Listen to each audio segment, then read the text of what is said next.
occurred early this morning, about 3:30 a.m. Tuscaloosa County deputies were dispatched to an address in the 11,000 block of Graymont Boulevard. This is in the Graymont subdivision or neighborhood. It has a Moundville, Alabama address, but resides completely within Tuscaloosa County. Deputies arrived on scene to find a female homeowner outside of the residence.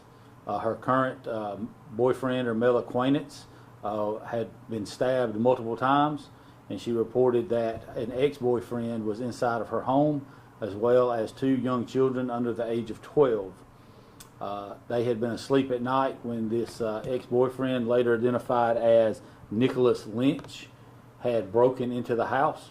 An altercation had ensued, and then her current acquaintance had been stabbed numerous times. Those injuries did turn out to be non-life threatening.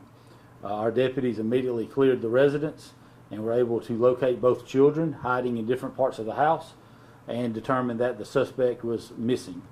They set up a perimeter and located his vehicle, Mr. Lynch's vehicle, a distance away from the house, where it was parked on the side of the road, presumably so that he could have walked in on foot. Once that had occurred, as I mentioned, they set up a perimeter, and the sheriff's office, the patrol division, deployed many assets that we have at our disposal. And this included multiple canine units. Our aerial drone unit was dispatched to the scene, as well as an iPause alert or an emergency phone alert was sent out to the surrounding area to notify the community. During that response, the victims were transported for medical treatment, and the violent crimes unit investigators were dispatched and responded to assume the criminal investigation and the crime scene. The drone unit was able to locate the suspect in a wooded area a short distance from the house, and law enforcement officers converged upon there and were able to take him into custody without incident.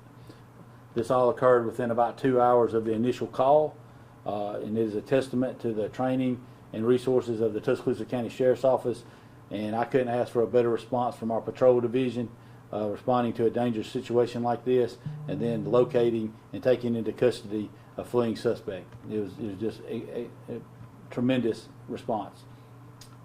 Violent Crimes Unit investigators followed up this morning with investigators and the victims, or followed up with the suspect and the victims and the crime scene, and working with the district attorney's office. That subject's now been charged. Again, his name is Nicholas Lynch. He is from the Tuscaloosa County area, and he is 29 years of age. This time he's been charged with domestic violence, burglary in the first degree, attempted murder, aggravated animal cruelty, and 2 counts of assault in the 3rd degree. He's been committed to the Tuscaloosa County Jail with no bond applied until his case has been evaluated by the courts. Can you kind of talk a little bit about the training that y'all was well prepared for this? Right. Yeah, we're blessed. Yeah, we're blessed here in Tuscaloosa County. The sheriff would be an excellent person to speak to in his career here about all the different programs that's been implemented, technologies, and training. I've been here, this is my 23rd year at the sheriff's office. I started as a rookie deputy on patrol, and the difference between the resources that were at our disposal then and now is night and day. And like I said, I could not have been prouder of our deputy's response. And I know the supervisor on scene very well, worked with him for many, many years, and I could not be prouder of their response. They knew exactly what to do. They did it in a safe manner.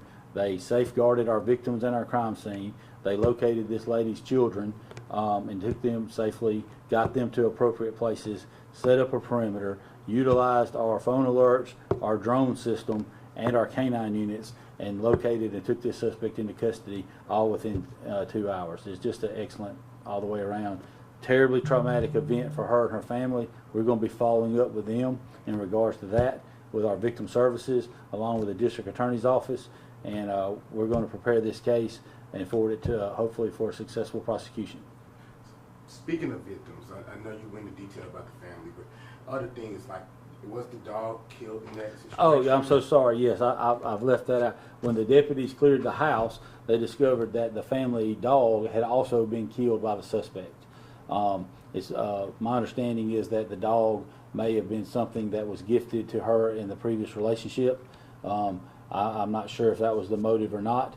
I don't believe that we have any witnesses to why he actually killed that animal, but that he did to kill that animal during the burglary and the assaults, and that resulted in the aggravated animal cruelty charge. Was there any details about him prior to, dealing with any other prior domestic violence or any different things like that? I don't have any of that here at my disposal. I believe there had been some minor incidents between them in the past, but nothing that rose to this caliber. Is there any other details that you might want to mention, or anything that could be mentioned? No, I think that's it. I'm glad that we've got this guy in custody, and like I said, we're going to be working along with the district attorney's office to get all the facts and give that to them so that they can carry this on to the next stage. Can you get some details about the domestic violence resources within Tuscaloosa? I know those things are big things. Well, the sheriff's office, we maintain a victim service officer here that can help forward victims to appropriate resources in town or in the county, as well as the district attorney's office employs a number of victim service officers, and we have one nonprofit here amongst many.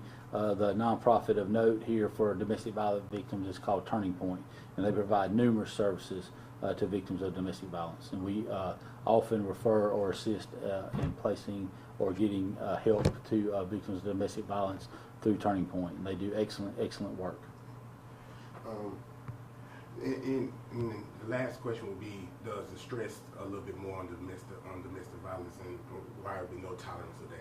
Well, we investigate and enforce criminal laws of the state of Alabama. So yes, this case here is a crime. The scales of justice are balanced for all persons.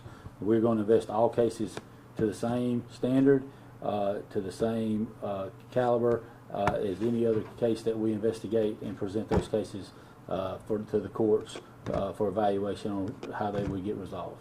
Our job is to provide security for the citizens and to investigate crimes and when necessary, make arrests. And that's what happened here last night or early this morning. Thank you so much, sir. All right. Thank you.